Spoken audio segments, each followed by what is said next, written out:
All right, folks, what is going on? This is episode 456 of the First and Frame Rate Show. I am VF Baller, and today, the beginning of the week is a great way to start the week. Georgia Southern Eagles beat James Madison, number 25, James Madison, 45-38. We're going to talk a little bit about that. We're also going to talk about these Falcons, too, man. Look, what did they do? Not only did they beat a pretty prominent team in the NFC West, the 49ers, and they beat them in a pretty, dominant fashion. Very well played game by the Falcons. Very well played game by Georgia Southern. So this is going to be a great episode. It's one of the better episodes that I feel that I can do based on the content that is provided. If this is your first time here, welcome. This is the First and Frame Rate Show. I could be found on Anchor, Stitcher, Spotify, Apple, and Google Podcasts. If you want to listen or watch the podcast, I am on YouTube and Rumble. Over here, we talk about Georgia Southern and Atlanta Falcons football and everything under that umbrella. And like I said, today, it is a great day for both teams.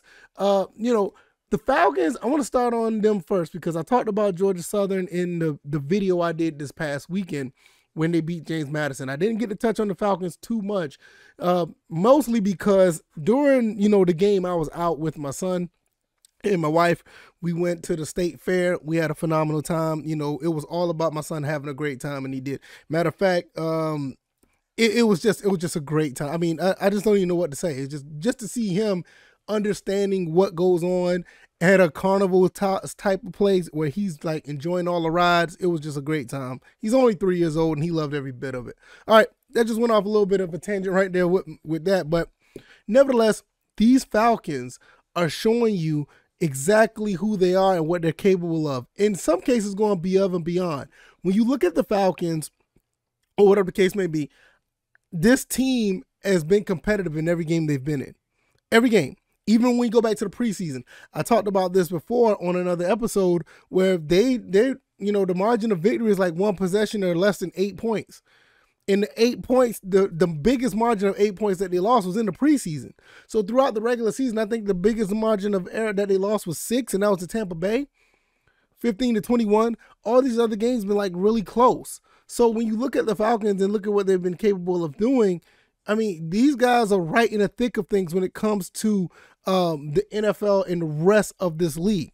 They've played, they lost by 1 to New Orleans, which they should have won that game. They lost to the Rams, the defending Super Bowl champs, after being down 28-3. They almost came back and won that game 31-27. Beat Seattle they lost that game 31-27. I think I said that. They won against Seattle 27-23, 4-point game once again. Beat the Cleveland Browns 23-20, which is a 3-point game. And the biggest margin of error that they had was a 21-15 loss to Tampa Bay. And we know what happened with that game with the roughing the passer situation.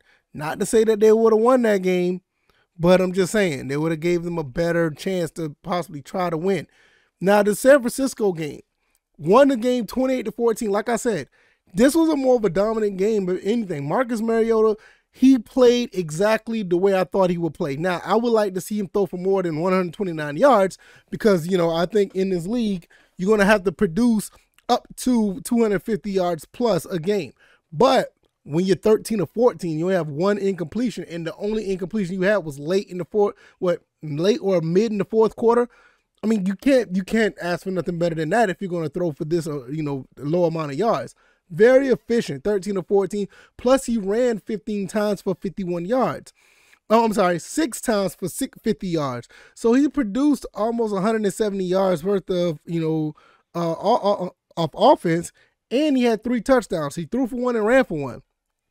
If you're going to have those small stats in passing, this is what you're going to have to do to balance it out. And I think he did a phenomenal job. I am not knocking Marcus Mariota for this. I would like to see more passing, but that looks good. Caleb Huntley had 16 carries for 59, and Tyler Algier had 15 for 51. Zacchaeus was the leading receiver with 58 yards. Drake London had 3 for 40. Kyle Pitts had his first touchdown of the season with 3 of 19 with 1 touchdown. Pruitt had a touchdown. And you know what? If I want to knock on anything about this game, because I looked at that touchdown by Pruitt, go back and look at that game. Go back and look at that touchdown. Now, I obviously for, copyright reasons, I can't really show the play like I want to show it on YouTube or Rumble. But if you look at that play, I don't like that play call. Yes, it turned into a touchdown, but look at the other side of the field.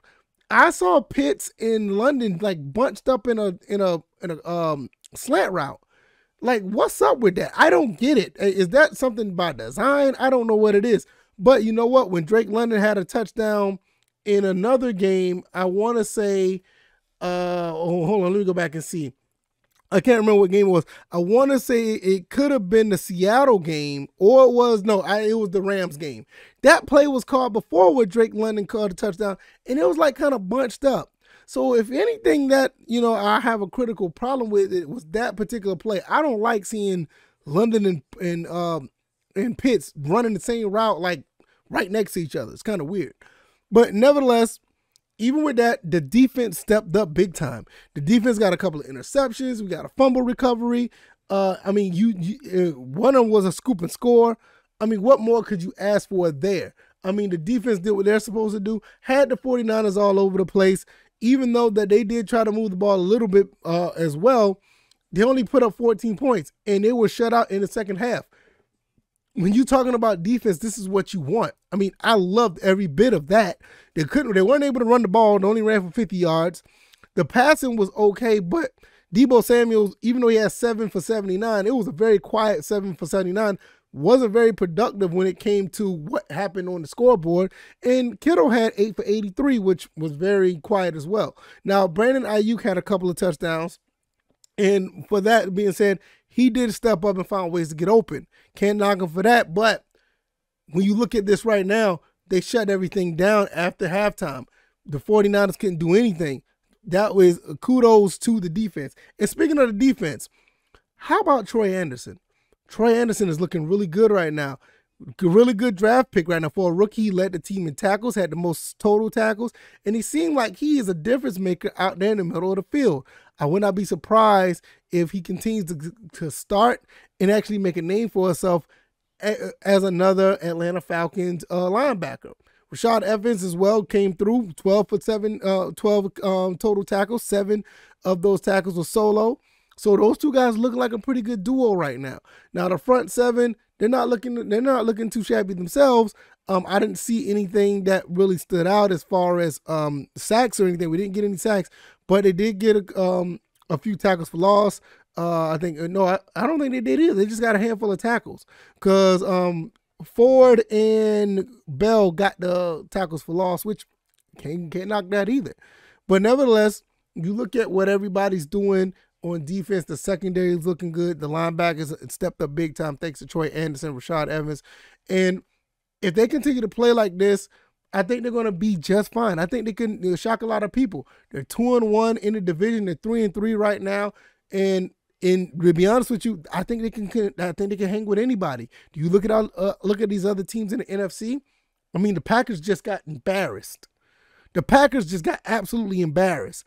The Tampa Bay Buccaneers, they don't look that good. They just lost to the Steelers, and I'll be honest, you can make a case that they should have lost to us too, and we were coming back in that game. You can make a case. I don't necessarily believe it, honestly, because it's Tom Brady, but we could have won that game. It was a high possibility. And then when you look at all the other teams in the NFC, right now the only team I'm really, really worried about is the Philadelphia Eagles. They look really, really good. That will be a big test. The Cowboys look good as well, but outside of that, I think we can hang with anybody, and I still think we can hang with the Eagles or Cowboys. I'm not going to sit here and just sell this team too short. I think they can make things happen. So, Falcons fans, keep your keep your hopes up a little bit. This team is actually giving it their all. You look at every game that they played this year. They gave a lot of fight. They're very competitive. They're doing everything in their power to try to win these games, and the defense is constantly showing you what they can do. I mean, like I said, we can go back into these other games when the sack on Geno Smith, the sack on Jacoby Brissett, the should have been sack on Tom Brady. You know what I mean? You look at the way that they played against the 49ers just now. And we won the last 3 out of our 4 games. Which, like I said, that one that we lost is questionable, but keep your head up, man. Falcon fans, this may be the surprise team because this team is looking fairly good. Next week they're going to be playing the Next, they're going to be playing the Cincinnati Bengals. We go to Cincinnati. That may be somewhat of a tough matchup, but we'll see. The offensive line of Cincinnati is not as potent as you think. So we'll see how that goes. Let's jump over here to the Georgia Southern Eagles, and then we're going to get up out of here. Georgia Southern beat James Madison 45-38. What can you say about Kyle Van Treese? Up and down roller coaster. Up and down roller coaster. Sometimes he throw the ball and make you be like, what's going on? The next time he throws a beautiful pass, to be like, oh man, that's the quarterback that we're looking at. That's the quarterback that we want. And Kyle Van Treese, 38-64, 578, 4 touchdowns, 1 interception. He made some he got some receivers out on up on ESPN. He got the sticker on College Football Final.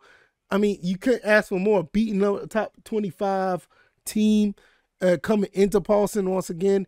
And Georgia Southern could have been this could have been a season-saving game, because now you're once again you're above 500.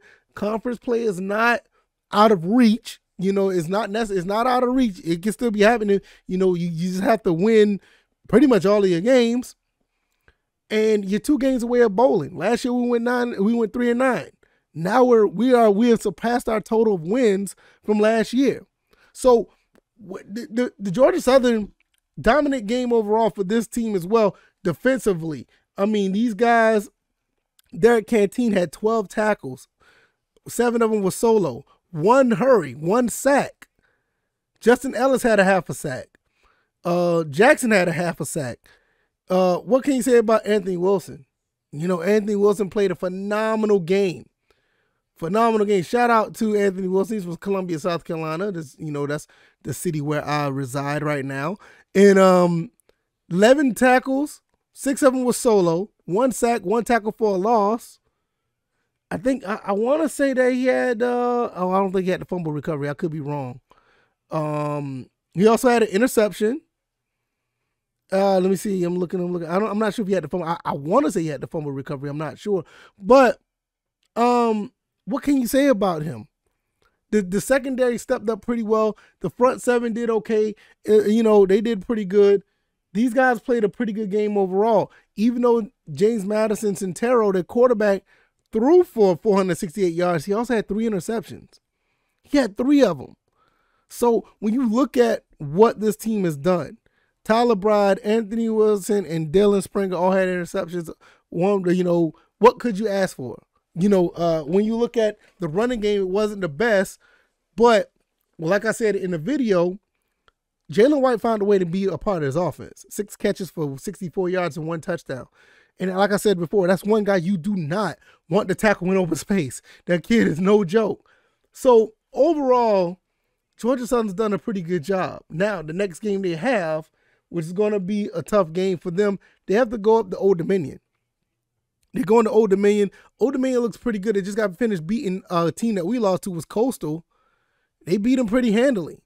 So now we're going to be tested. The Old Dominion game, the South Alabama game, all of these games are winnable. I'm going to be honest with you. All the next 5 games are winnable. Even the Marshall and Appalachian State game, because they're both at Paulson, and both of those teams don't look that good. If we can get through these 2 games, and I want to win them. I want to win them all the way through. I want to win against ODU and South Alabama, which I think we can. But if we can lose 1 game out of the rest of this, once again, that 8-4 prediction looks pretty good. But one thing that needs to happen, and before I get out of here, I'm going to say this. The defense is going to have to continue to play like they did tonight. Well, not tonight, but last game. They're going to have to continue to play like they played last game. They played defense like they did against James Madison. We can win out. And I'm dead serious when I say that. We can win out if we play defense like that. We get 3 turnovers and Kyle Van Treese don't turn the ball over. And if anything, he may turn the ball over once. If that's the case, we can win the rest of these games. I don't look at Louisiana as a threat. I don't look at, if any team, Appalachian State's always going to give us a fight. Always. That's always going to be a given. ODU looks kind of spooky right now because they look scary right now because they just beat Coastal. Even though they're 3-3, You know, you got to understand, these teams come in with a chip on their shoulder. They're going to feel some type of way. I just talked about that against the Georgia State game. They beat Army. That was their first win of the season. They had a chip on their shoulder. So they're going to play us tough anyway because it's a rivalry. So Old Dominion, we got to go back and play those guys. It's been a while since we played them. It was like in an FCS playoff we played them. It was a great game we played against them with the comeback victory. But, you know, times have changed. These are two different teams now. Old Dominion got a pretty good pass rush as well. So these small, low passes, these quick passes are going to help us really big. We just need Kyle Vantrease to be accurate. And if we can get past that game, the last 3 out of 4 is at Paulson, I love our chances. If you like this commentary, hit the like button, share this podcast, subscribe to the channel if you haven't already. Let me know what you guys think. Falcons win, Eagles win. It's been a great weekend of football. I love coming to you guys talking about, you know, wins and getting some positive feedback from not only us, but not only us as fans, but positive feedback in return from the performance that these teams put out. It's always a good time when you see a team win on top of them putting in a good performance. It's one thing to put a good performance and lose because you understand, okay, this, and this happened. But when they put in a good performance and win, it just feels so much better. Hopefully they build off that. I'm going to talk more about this defense for Georgia Southern going forward throughout the week. We're going to talk more into that because if we can get any type of production out of this defense anywhere near like we did this weekend, we're going to be a tough team to beat. All right, y'all, I'm going to get out of here. Thank you guys for watching. I really appreciate you guys. Thank you guys for listening. I appreciate you guys. Check out all the links down in the description if you want to support and or find other ways to subscribe to other avenues of the show. I am on YouTube and Rumble, Anchor, Stitcher, Spotify, Apple, and Google Podcasts. And I will see you guys on Tuesday. All right, y'all. Y'all take it easy and y'all be blessed. Peace.